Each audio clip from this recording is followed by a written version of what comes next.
Ambisi kekuasaan dapat membutakan mata hati. Allah Subhanahu wa Ta'ala berfirman, "Sungguh, aku ini Allah. Tidak ada Tuhan selain aku. Maka sembahlah aku dan laksanakanlah sholat untuk mengingat aku." Quran Surah Taha ayat 14. Allah Subhanahu wa Ta'ala berfirman, "Sungguh, hari kiamat itu akan datang. Aku merahasiakan waktunya agar setiap orang dibalas sesuai dengan apa yang telah dia usahakan." Quran Surah Taha ayat 15. Allah Subhanahu wa Ta'ala berfirman, "Maka janganlah engkau dipalingkan dari kiamat itu oleh orang yang tidak beriman kepadanya dan oleh orang yang mengikuti keinginannya, yang menyebabkan engkau binasa." Quran Surah Taha ayat 16. Ambisi kekuasaan dapat membutakan mata hati. Saudaraku, ambisi seseorang terhadap hubur riasah cinta kekuasaan, lebih membinasakan daripada ambisi seseorang terhadap harta. Karena, mencari kekuasaan duniawi dan kepemimpinan atas manusia, ketinggian di muka bumi, lebih membahayakan terhadap seorang hamba daripada bahaya ambisi harta. Kerusakannya lebih besar sementara zuhud dalam perkara tersebut lebih sulit. Karena harta saja akan dikorbankan demi meraih kekuasaan dan kedudukan. Ambisi mencari kedudukan dengan kekuasaan dan harta benda ini sangat berbahaya. Pada umumnya hal ini menghalangi seseorang untuk mendapatkan kebaikan akhirat dan kemuliaannya. Allah Azza wa Jalla berfirman, "Negeri akhirat itu kami jadikan untuk orang-orang yang tidak ingin menyombongkan diri dan berbuat kerusakan di muka bumi. Dan kesudahan yang baik itu adalah bagi orang-orang yang bertakwa." Quran Surah Al-Qasas 83. Teramat sedikit orang yang berambisi untuk mendapatkan kepemimpinan di dunia dengan mencari kekuasaan, lalu mendapatkan taufik dari Allah Azza wa Jalla. Yang terjadi, bahkan ia akan dibiarkan mengurusi dirinya sendiri, tidak Allah bantu. Sebagaimana Nabi katakan kepada Abdurrahman bin Samurah, "Wahai Abdurrahman, janganlah kamu meminta kepemimpinan. Karena jika engkau diberinya karena engkau mencarinya engkau akan dibiarkan mengurusi sendiri, tidak Allah bantu. Tetapi jika engkau diberinya tanpa mencarinya maka engkau akan dibantu Allah dalam mengurusinya." Sahih.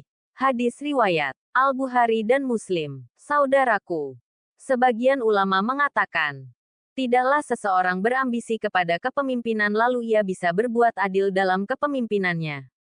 Dahulu Yazid bin Abdullah bin Mauhab termasuk seorang hakim yang adil dan solih. Beliau mengatakan, barang siapa yang cinta harta dan kedudukan serta takut akan musibah, maka ia tidak akan bisa adil. Dalam Sahih Al-Bukhari dari sahabat Abu Hurairah, dari Nabi, beliau bersabda, "Kalian bakal berambisi terhadap kepemimpinan dan itu akan menjadi penyesalan di hari kiamat. Maka senikmat-nikmat kepemimpinan adalah saat seseorang menyusu darinya. Dan secelaka-celakanya adalah saat orang melepaskan penyusuannya, mati." Dalam Sahih Al-Bukhari juga, dari sahabat Abu Musa al-Asy'ari, bahwa ada dua orang mengatakan kepada Nabi Muhammad, "Wahai Rasulullah, jadikan kami sebagai pemimpin." Maka beliau menjawab, "Sesungguhnya kami tidak akan memberikan kepemimpinan kami ini kepada seseorang yang memintanya atau berambisi terhadapnya." Sahih. Hadis riwayat Al-Bukhari dan Muslim. Ketahuilah bahwa ambisi terhadap kedudukan menimbulkan kerusakan besar sebelum ia mendapatkan kedudukan itu, yaitu dalam usahanya mencari kedudukan itu. Demikian juga setelahnya, yaitu dengan ambisinya yang besar di mana terjatuh di dalamnya para pemilik kekuasaan berupa kezaliman, kesombongan, dan kerusakan-kerusakan lainnya. Saudaraku, Abu Bakar al-Ajuri telah membuat sebuah karya beliau termasuk ulama Rabbani pada awal abad ke-4 dalam bab akhlak dan adab para ulama. Dalam kitab itu, di antaranya beliau mengatakan bahwa ulama tersebut telah tergoda dengan cinta pujian dan kedudukan di tengah para pecinta dunia. Ia berhias dengan ilmu sebagaimana berhiasnya dengan pakaian yang indah demi dunianya. Tetapi ia tidak menghiasi ilmunya dengan mengamalkannya. Ia tidak akan mendapat jalan menuju kepadanya melainkan dari jalur kehakiman, menjadi seorang hakim.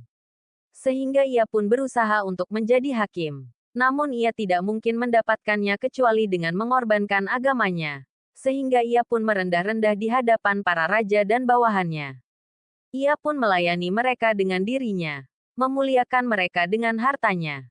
Akhirnya ia mendiamkan perbuatan-perbuatan jelek yang nampak baginya ketika ia masuk istana dan rumah mereka. Sehingga hal-hal jelek yang mereka lakukan nampak baik.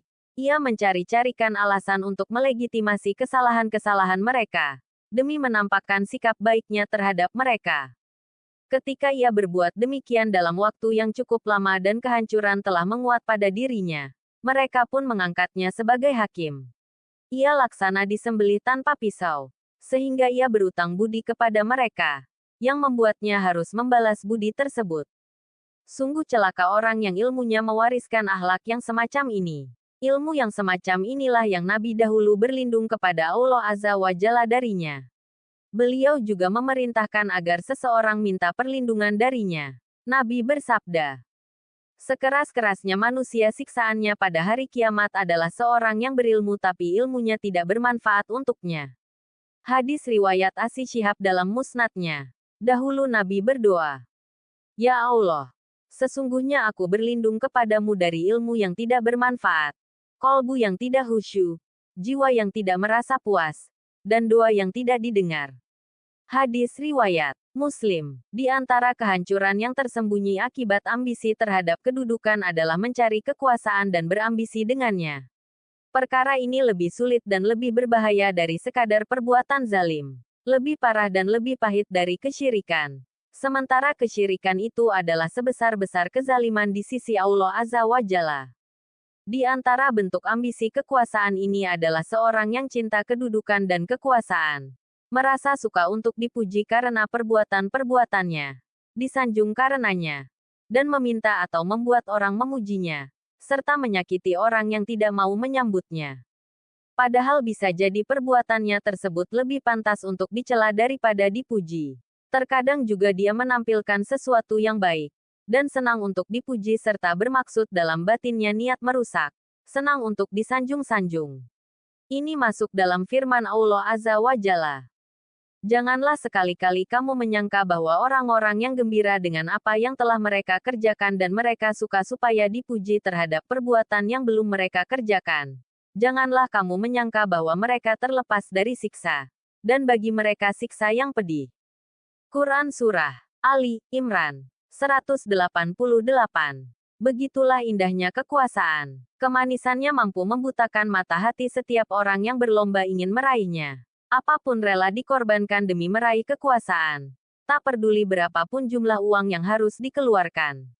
Tak perlu jalan yang benar atau buruk yang harus ditempuh, yang terpenting adalah berkuasa. Semoga Allah Azza wa Jalla mengaruniakan hidayahnya kepada kita, sehingga kita tetap istiqomah senantiasa memegang setiap amanah yang diberikan dengan bertanggung jawab untuk meraih ridhanya. Amin ya Rabb. Wallahu alam bisawab.